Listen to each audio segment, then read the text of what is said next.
Hello, and welcome to another episode of Liam from Team Bazooka casting Age of Mythology ranked games here. As always, it's going to be 2v2 on a random map. Let's just take a look at the players right quick. On team number 1, we've got Matty 852 being Greek and blue, and also we're going to have red, Brighty, is going to be Hades, also Greek here. On the other side of the map, we've got one Norse, which is green, and one Egyptian, which is teal. So it's going to be a battle of the original cultures here, pre-Titans expansion. And actually, this game looks like it's going to be interesting. I was talking to these guys in the lobby, and I think that we're going to be seeing not necessarily professional level play, but I think this is going to be an interesting game regardless. Everyone seems to know their way around. Red being very quick to scout, getting some of those pigs sent back. That's going to give him an advantage. Having some of those herded animals. Same with blue here. He's got his collection of some herded animals. Looks like everyone started out with a decent amount of them nearby. Red getting, of course, just a few more. And very quickly getting a lot of civilians on that food.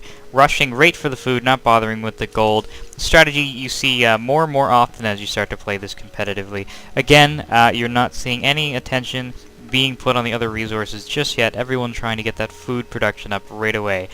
No temples in sight yet, but it'll be coming up any minute now whenever these players are ready to advance to the next age. And we've got a red scout coming in here, checking out what's going on with the Norse, knows where he's at now. That's going to, give him a little bit more confidence with his maneuvers now when he starts to expand, knowing where green is and what he's up to. And now he's going to go, of course, see if he can find out what teal's on the go with doing here. Teal's priest, of course, still moving around. You'll notice the teal priest actually has very little line of sight and speed compared to the Greek scout here, the Kataskopos. So red, definitely going to have a scouting advantage on this one. The benefit of the Egyptians being that they're going to be able to put up their monuments, or not monuments, obelisks, which are basically towers that can attack a very big line of sight. Very cheap, but they're probably not going to want to break this 100 gold that they start off with, because that's going to be what they use to build their temples, which you can see being constructed here on blue, here on red. So they're getting ready to advance to the next stage. Green and teal still not advancing yet. Definitely, getting a decent amount of resources set up here. No, it doesn't look like teal is going to be advancing anytime soon. He's definitely moving on to more economic concerns at the moment. Green getting close to having enough food to advance, but not actually having enough. Oh, there we go. There's that temple. So he is going to be trying to advance soon as well. So let's see. Red and blue still haven't gone ahead and upgraded yet. They haven't started production of the advancement, but they're still, they got the food. Any minute now they'll have enough exactly to advance. So we're going to be seeing team number 1 getting the advantage here on the upgrades. And now, of course, teal building his temple as well. So I expect he might be the last one to advance, but you never know. Depends on, what blue and red are thinking here. Maybe they're going to go get some more economic improvements first, but it doesn't look that way because red is advancing now under Ares. And blue, I'm sure, any minute now. He's got enough resources. Yes, there we go. He just hit up the advancements. So let's take a look here. Blue doing some scouting. Got another bunch of animals here. Very interesting map, actually. This Marshland map. Lots of animals to herd. Some water. Interesting terrain, though. And I like the terrain around the settlements. Really interesting feel. We got some hearse here on the field now with green. And, of course, teal now also advancing. So we're probably going to see them all get advanced at roughly the same time.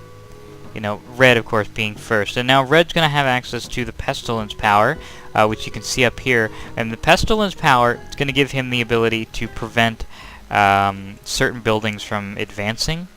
Or, sorry, not advancing, but actually producing their troops. And that's sort of similar to, I believe, the Frostworm special ability from Warcraft 3.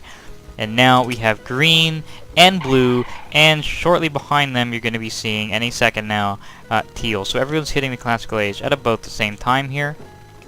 Different strategies, but everyone pretty much gets there at the same time. And now we're seeing the longhouse going up right beside this settlement. Green wants to make sure that he gets control of these settlements right away. Same way that this barracks here, this archery range, being put right next to this settlement. It's a good idea. Common strategy again that you're going to see where people are going to start building their units, their military units, next to the expansions they're going to try and fight for. And now they're going to be producing toxotes. Basically just basic Greek archers, you know, wide open terrain like this, they're going to be pretty good. Sphinx here on teal, and he's building his armory.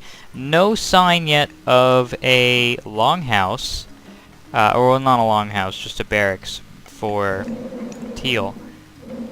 Blue and teal going at it here. Let's take a look.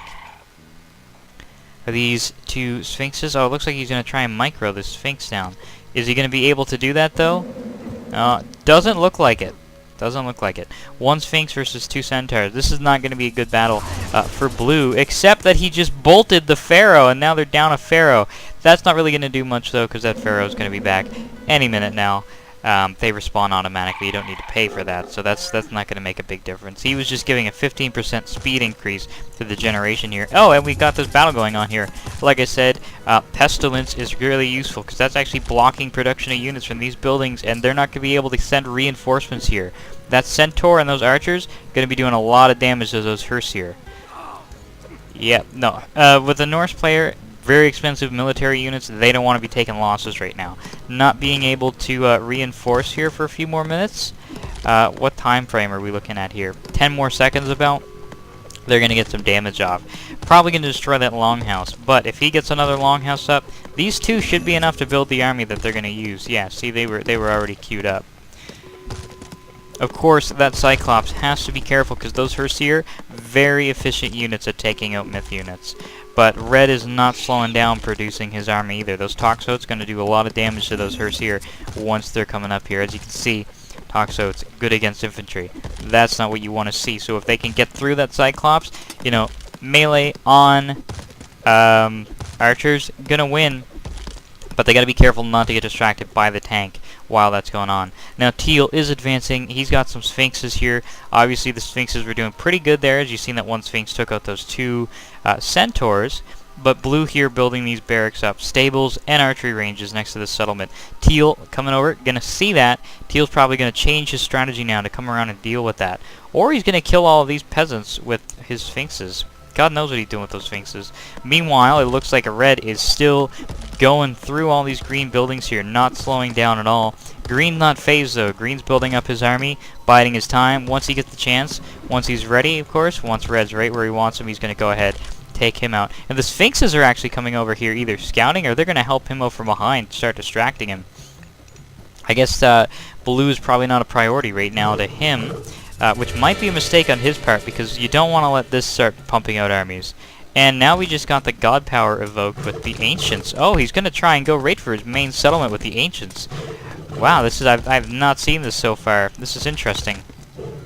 Wow, if he takes that out with the Ancients, that's going to be a really big twist here. One Sphinx down already, though, and that's not looking good.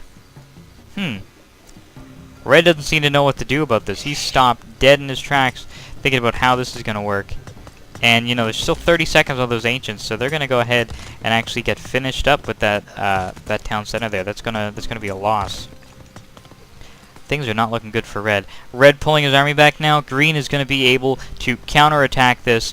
Very interesting so far. Blue sending in reinforcements, of course, the Hippicon cavalry. Let's see if they're going to be able to actually redeem this loss that Red just took. Not a good thing to lose those kind of units that early on. And going to lose all these villagers too.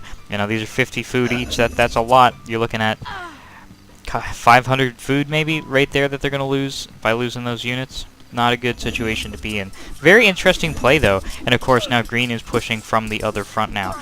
Teal definitely took a risk by not putting the pressure on Blue. As you can see here, Teal's base. Oh, he's got a Migdal stronghold. See, that's probably why. His base is kind of defended by that Migdal stronghold. Now, I would have, you know, been cautious that if you leave these barracks that he knew were up, he could have, Blue could have counterattacked Teal's base. With that Mignol stronghold up, probably would have damage controlled, you know, the results there. And now the Hippicon Cavalry and the Toxotes and this Hades Shade gonna push Green back. I didn't think that Green's army there would have been in danger, but playing it safe. And there's nothing wrong with playing it safe now that the enemy's, you know, primary settlement is destroyed. That was a pretty brutal blow. Now let's see if Teal has anything else in mind. This is a mining camp. This is a harvesting group. Let's see if we got any more armies anywhere else on the map right now. So just blue and red right now. Just, you know, trying to figure out what they're going to do, trying to feel it out. Teal is not up to anything else fishy at the moment. Building some chariot archers, some spearmen. And actually, Teal is advanced. No, Matty has recovered Harmonia's necklace, which allows him to gather gold faster. Still, nothing going on with red and blue's forces being sort of standoffish here with green, or maybe green's going to push his luck right now. Green going sort of aggressively, maybe just trying to get some vision here, see what's going on. Let's see what goes. They're going to fight it out here. The Iron Hurjar getting that benefit, the buff going, and they're falling back, so they decided not to. They know where Blue's army is now, though, and Teal might use that to his advantage. Like I said earlier, he's still building up his army down there, getting, you know. So if Green can hold off both of their armies, I'm wondering what their plan's going to be when Teal rejoins the fight here. He actually took that settlement out with just 2 Sphinxes and 1 God Power. You know, early on, definitely a big blow, but they, you know, settlement's back up now. Red and blue got their armies back together. So it looks like they were able to recover it. And blue's actually gone ahead here, taking the initiative, getting those relics wherever he can find them. Making, you know, Nose of the Sphinx in here. And villagers carry more food. And gold gathers faster. So he's definitely getting a lot of good relics there. And I don't believe anyone else actually has any relics as of just yet. And that's correct. Nobody else has bothered to pick any up. Yeah, the relics actually make a big difference. So that's gonna, you know, that's gonna be a lot of passive benefits here. Gonna be giving blue a lead, you know, an edge over his opposition here.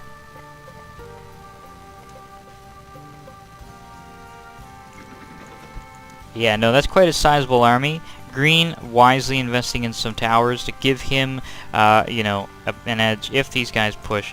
Now, it's sort of reminding me of World War I here, because nobody's going to be able to push. Green can definitely do some damage to their army, but his forces would be wiped out.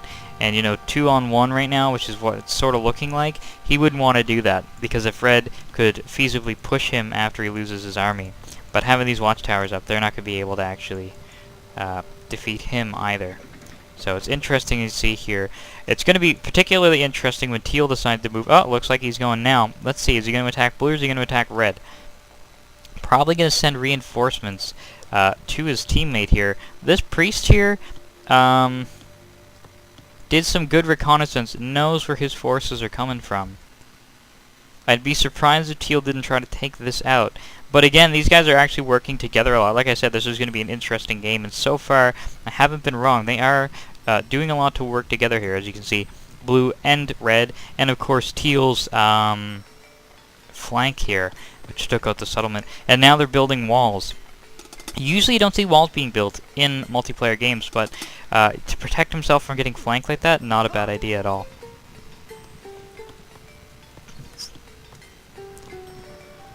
Huh, okay, so Matty just got the Underworld Passage ability. You've seen that in the last game. It's actually going to let him open up a passage between him and his ally, so they can actually help each other out more quickly.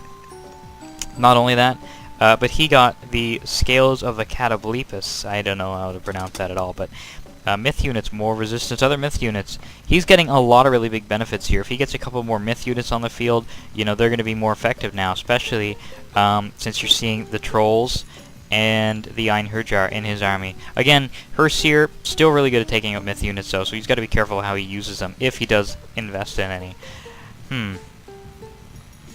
Green, of course, just trying to bait some of these units into the towers right now. They're still sort of tiptoeing around getting to fighting each other, which is going in Green's favor, actually, because Green's not getting any weaker. They're not really building any siege units yet. And Teal's army here, not even in play on the battlefield yet. Still more than big enough to make the difference here. So, looking over here, they're finally building a fortress. And they are claiming that, you know, they got the settlement here. I think Blue is going to go ahead, take the initiative here, and bring the fight to Teal. Not going to be a bad idea here because they're standoff with Green. They're definitely going to need to get the advantage. And Green advanced to the heroic age now as well, which means everyone's there. Interestingly, Green has walking woods. This would be a really good area to play it because that actually is going to animate the trees into units that'll fight for him. So, sort of like Ents, and that wouldn't be a bad idea at all. You know, just hit them right there. Probably going to wait until a battle starts, and then he'll have the advantage of doing that. Undermine is going to be able to do a lot of damage to buildings. Surprised he hasn't used Spy yet, so we can keep an eye on all of this army. Interesting. Blue still... Oh, no, Blue is sending more reinforcements over to the front here. Not bothering to make a push against Teal. And, you know, wisely so, because Teal's army is yet to be seen. So, you know, he's probably imagining that there'd be quite a bit of resistance waiting for him on the other side, though. You know, with that fortress there, he's probably feeling safe from... you know, any sort of retaliation while he focuses his forces over to this combined front. But I don't know if that fortress is actually going to be enough. With the damage output from the settlement, though, definitely would take quite a big toll off of this Teal army. And here's another relic, the Eye of Ornlu. Increases the attack of Hippaspis Axemen. So that would increase the damage of his Axemen. He's not using Axemen, though. So he's not even going to bother picking that relic up. Well, we got a God Power, Walking Woods Power. Where did that go? Oh, all the way back here. Just to screw with his villagers. And that's going to... Oh, right. And there's Blue's reinforcements going back to pick off those Walking Woods. Is that going to be wise, though? Or is Green going to push the advantage while Red is underhanded? Who knows? No, it doesn't look like he is. He's just going to build a hill fort. Hill forts, fortresses, Migdol strongholds, all of these things are basically the same thing. What they represent is just really strong fortifications, and they build unique units as well. But most importantly, they provide, you know, a lot of hit points that got to be taken down, and a lot of damage output that's going to be, you know, really taking a toll on any troops that want to get past there. So if you're near an army, you know, not only do you have to defeat the army while taking that extra damage, but you have to have enough troops left over to destroy the hill fort. So it's definitely a big advantage to have those, and you're seeing a lot of those going up here in strategic locations because with everyone's armies, you know, lots of harass going on here, and all these armies that, you know, the other teams are seeing, nobody wants to get flanked. And that, I imagine, is why he just put that here, because as you've seen, that Axeman snuck up and actually used the Walking Woods power here.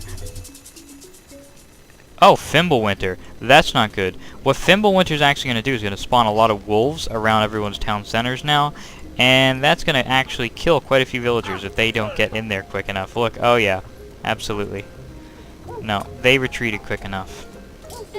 Still going to cause a lot of damage to their... going to cause a lot of damage to their economy, though, while they're slowed down here. And their armies, once again, going to be distracted. Alright, Green finally pushing his luck. Surprising he's only attacking with one Fenris Wolf Brood, though, because those actually get an attack buff. The more of them are on the field at one time. So if they're next to each other, they get more damage. And that's sort of the strong way to play that unit. So, no, not surprisingly, it's dead. Blue's army is actually quite sizable here. You know, it's pretty much as big as Red's army itself, just on the front, but there's all this cavalry here as well. It's going to be interesting to see what they're doing here. Teal's army hasn't really grown much either, so I'm sort of curious on what everyone's planning right now. Looking at the resources, you can see that Teal way ahead in the resources. So many resources. Blue and Red actually have a lot of gold as well. Much more than Green, but they're really lacking in the food department compared to Teal. So Teal did have like I observed earlier, a little bit of a slow start based on the fact that he wasn't only going for food, he went for gold as well in the classical age, but now he's definitely making up for it. Not really bothering to help green here either. Teals are really, or green rather, green's really strong right now. Lots of those watchtowers, hill forts are up there. Pretty significantly powerful army here, as you can see. Champion infantry, copper shields, very strong setup that they've got there. So teal does not need to go and actually reinforce green at all. But I'm curious to see where he's going to strike first. Is it going to be blue over here, where he's building this granary and everything, or is he actually going to come over here, flank blue and red together, and crush them on this front? Game is taking surprisingly longer than I thought, though. They're definitely tiptoeing around actually fighting. Nobody wants to seem to take the initiative here, make the first move. Shooting at each other from range. Oh wait, you know what? Now we have siege towers in play. Looks like blue and red are going to come in here. Finally going to get into combat here. That catapult definitely taking damage from these ballista, but doing its part to take out that first watchtower. Now, is blue going to commit the rest of his forces in here? Red not actually doing anything. No, it's not going to be worth it. Gonna back that catapult out of there, take his myth units out. No, not enough right now, he says, and he's pulling his armies back. They're not ready yet. And teal actually sent his squadron of spearmen here. Would have made the difference anyway, so they're lucky they're pulling out.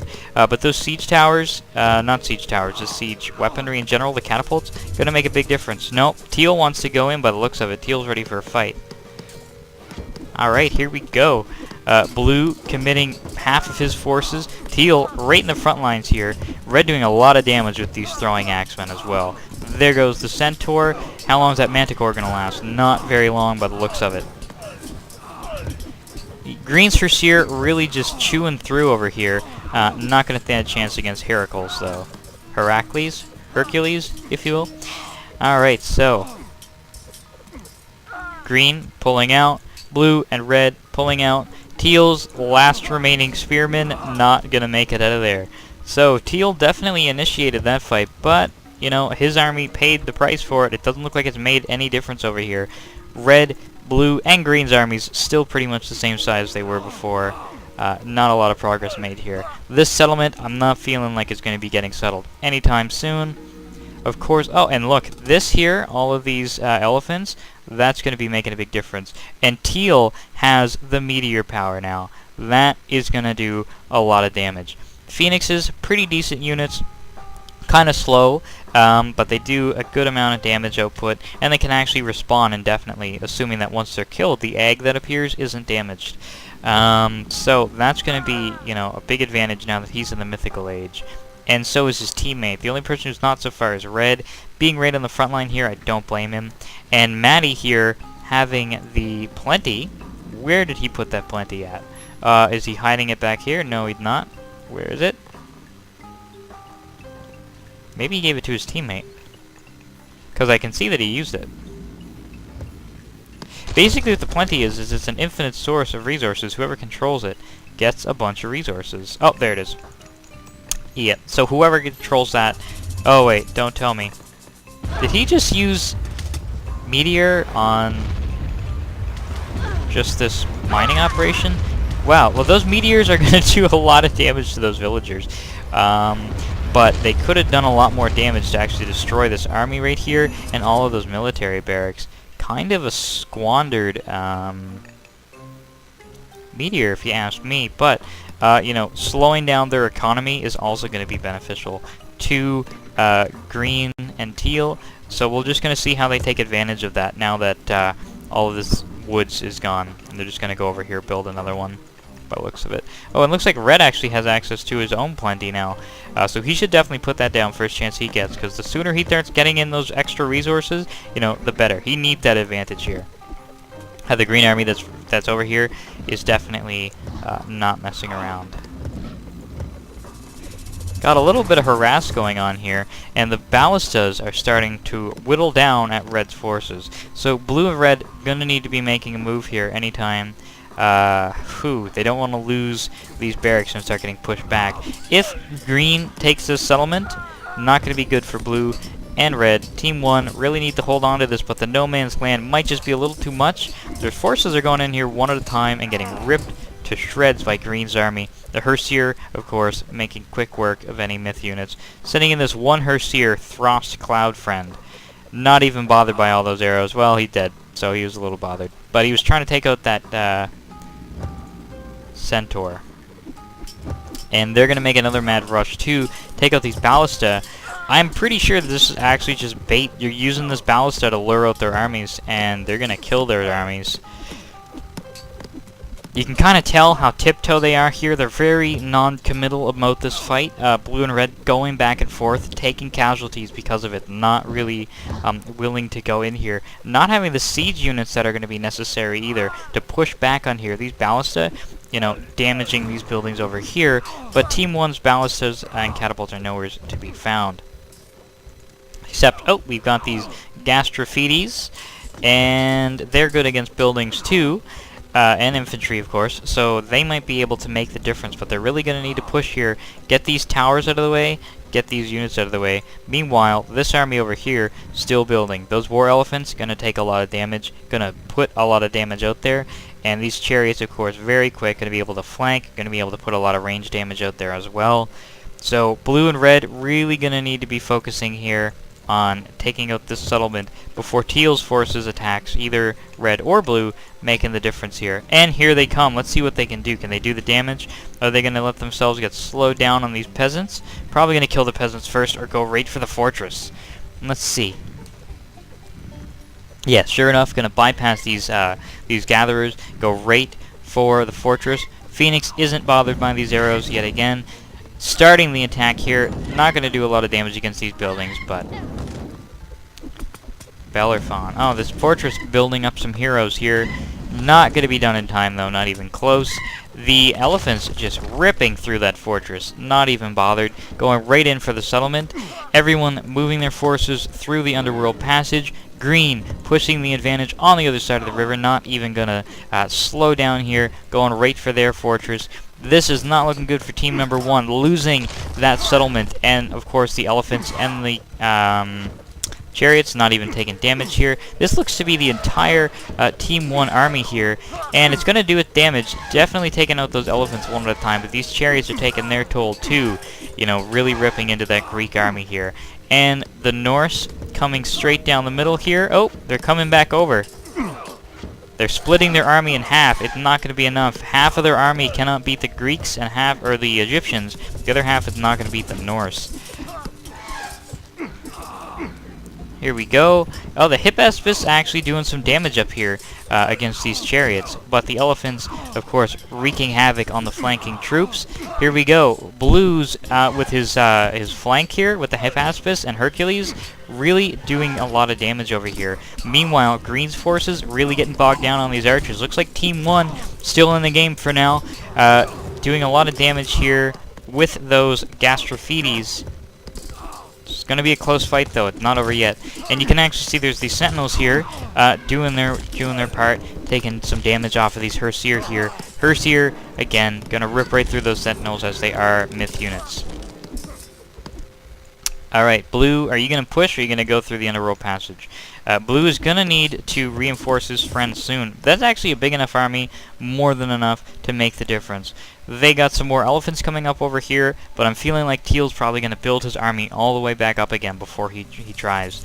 As far as map control right now, as I mentioned, this settlement here, very valuable, and Green is on the offensive. But if Blue can push them back, he won't have time to turn that settlement into an actual colonized settlement. And even though Green and Teal have a lot more, you know, initially they were playing a lot more, I don't know, I don't want to say aggressively, but they were definitely having the military advantage.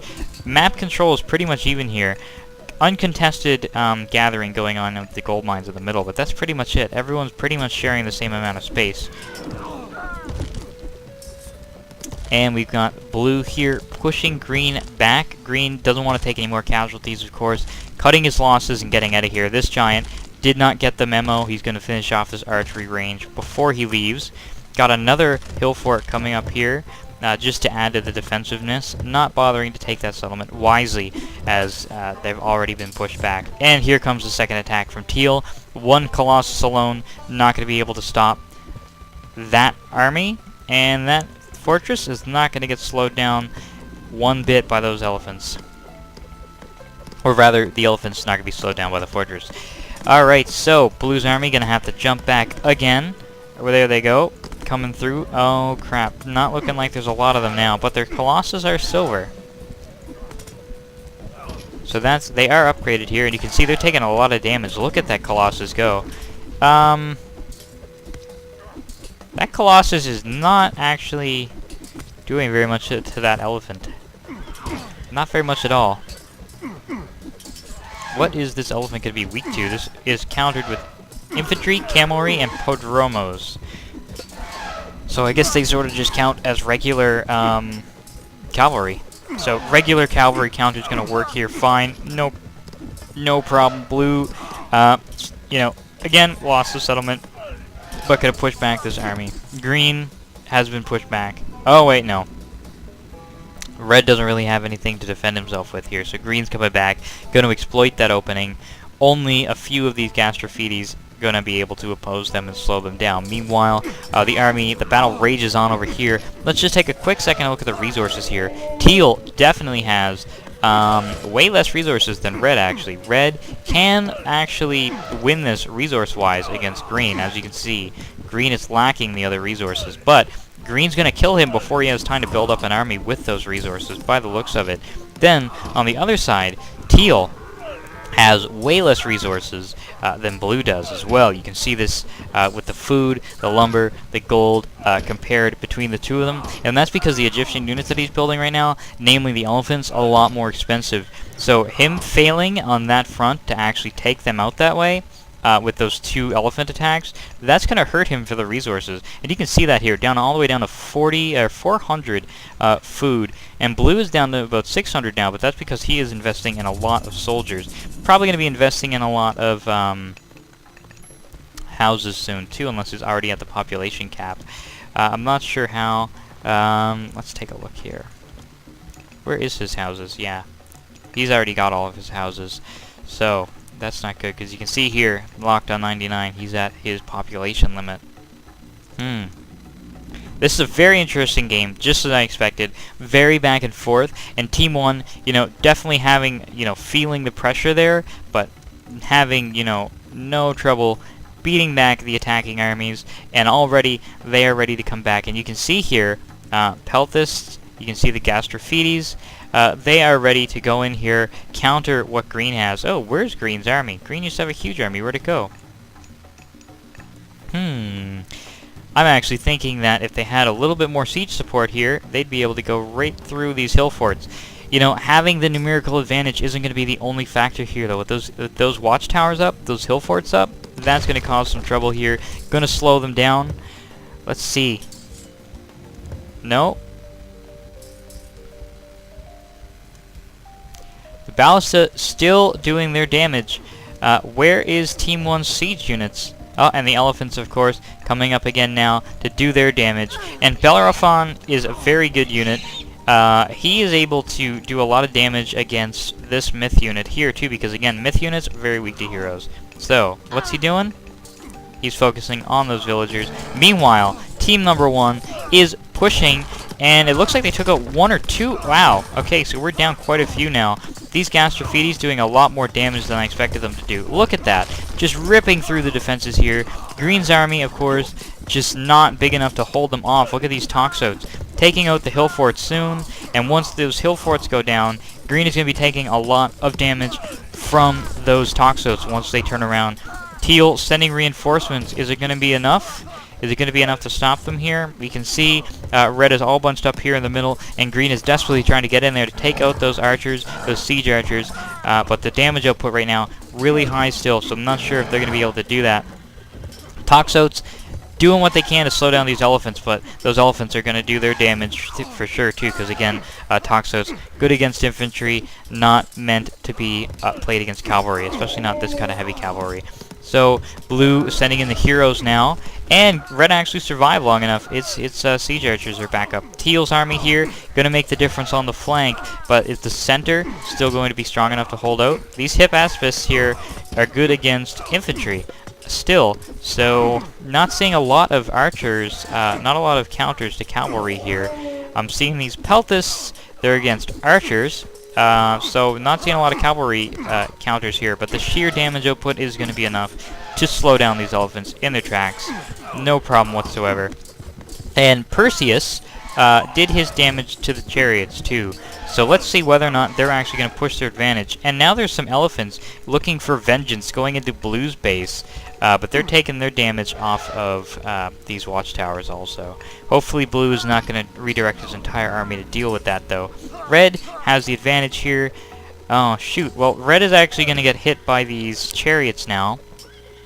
And let's see, does Chariot, no, Chariot doesn't have any extra damage, but it is good against infantry. So these chariots are going to inflict their damage. Definitely doing a lot of attrition on Red's attacking forces here, minimalizing how far he's going to push into Green's base.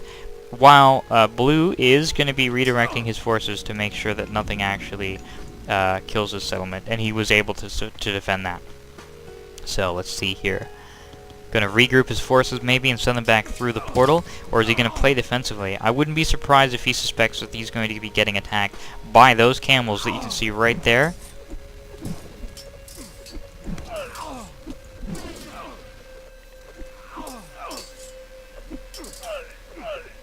And again, chariots and the Gastrophetes going head-to-head here. Both sides doing a lot of damage to each other. The main intention here with Teal going to be buying some time for Green to get his forces built back up, but he's not really, you know, every time he tries to build something here, the Gastrophetes is very quick to take it down. And he's going to be going ahead here, hitting this longhouse, another crushing blow. He's not got a lot of buildings left, if any, to produce his military from. And now we can see up here the cavalry coming in here to take out cavalry and archers. Cavalry are very good against cavalry, actually, but they are also very efficient against archers. So those cavalry coming up here to finish off those Gastrophetes, not a bad time. Green's not giving up yet, though. He is building as many longhouses as he can to reclaim it. And the Greek hero Ajax rushing to the front lines here. Very interesting game so far. It still could go either way because Teal is not holding back in his defense of his ally at all. Sending everything he's got up here to push back the red archers. And again, does look like Red's going to be able to get killed, pretty much. Oh wait, it's Blue? Blue is actually pushing here too. So Teal's reinforcements are going to be getting cut off to defend his own front line here from Blue's attack. And, you know, just investing everything he's got into this cavalry army here. As you can see, and you're going to be seeing on his resources that that's going to be taking its toll. Meanwhile, Red rushing in to get the settlement there with all his villagers. That's going to make a big difference. Not going to be easy for Green to take that back until he gets his ballistas up again. Meanwhile, Blue did his job and is doing lots of damage here, deflecting the reinforcements from Teal back towards himself. Lots, you know, this is just strategically very important move here that he did that. And he's probably going to get killed here because Teal's pumping out units as fast as he can. But every second that he's slowing them down, letting Red push, you know, making a big difference. Teal and Green, very strong combination together, but now that they're separate, are they going to be able to beat the Greeks? Lots of chariot archers coming out here.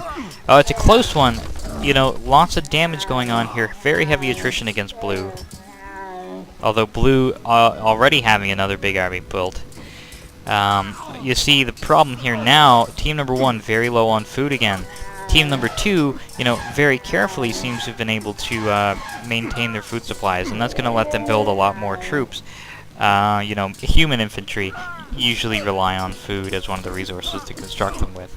So that's going to be one major difference. But let's see if it's going to make the difference now. Because what we're looking at here, Red and Blue, or actually just Red for now, actually. Blue, of course, using all of his resources on this front over here. Red still making his push. You know, he's taking a lot of damage here, taking a lot of casualties because he's focusing primarily on these Gastrophetes and hoplites. You know, there's counters to infantry like that, but he's still being able to push through and just doing so much damage to those buildings with those gas graffiti's. They really meant it when they said that they were siege. And green calling the GG there. You know, those gas graffiti's really did their damage. Teal doing what he can to slow down the offensive, but combined against red and blue now, it's not going to be an easy fight. Let's just take a seat back here and watch the siege unfold.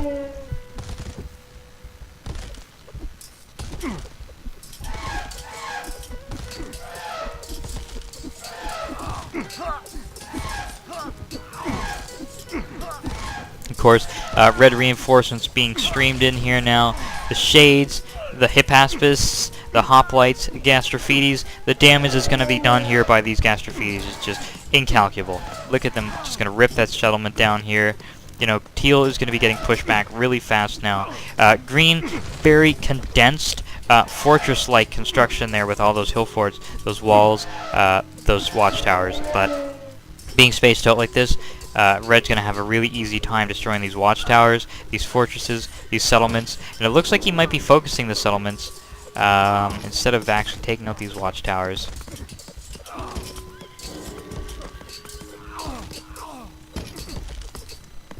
Oh, and you know, teal is actually using his mercenaries that he can actually use his gold resources. Oh, okay. Well, he used what gold he had to buy these mercenaries here. Unfortunately, he's pretty much bankrupt on the gold front now, and I don't see him having a lot of opportunities to build any more gold mines. He looks like he mined most of them out. This will be the last one he has any kind of control over. Migdal Stronghold. Well, he does have this down here, and even though there's no settlement, he could feasibly hold that out since he was producing gold there. Well, that's a GG on T. Brano, and I'm just going to give the GG here as I was spectating, of course. Let's flip here to Observer. Alright, so let's just take a look here at what we have. Of course, very interesting game. At first, it looked like team number 1 was going to be taking the loss. Green, very quick to make his fortifications here, get his army up, start winning a few fights with red, and teal, of course, you know, very quick to get his setup as well, to go in here, harass, and even to go in and get that really cool that ninja on the settlement, but it just wasn't enough. Ooh, excuse me, just wasn't enough. And you know, after after that loss, for these guys to come back, get their their act together, get their armies consolidated, and push back like that, very cool to watch. The overpoweredness of those gas graffiti's cannot be understated. They were just destroying those buildings in a matter of seconds. So they made a huge difference. I think a little bit more use of siege weapons would have been an interesting way, but with those gas graffiti's wasn't really necessary for the Greeks. But there was a lot of pushing buildings forward there, and you know, I think a little bit more siege weapons would have made a lot easier for Green to defend. But he did use those ballista quite efficiently in quite a few battles there. So that was a good game. I hope you guys enjoyed it as much as I did. Stay tuned for more casts in the near future. Bye bye.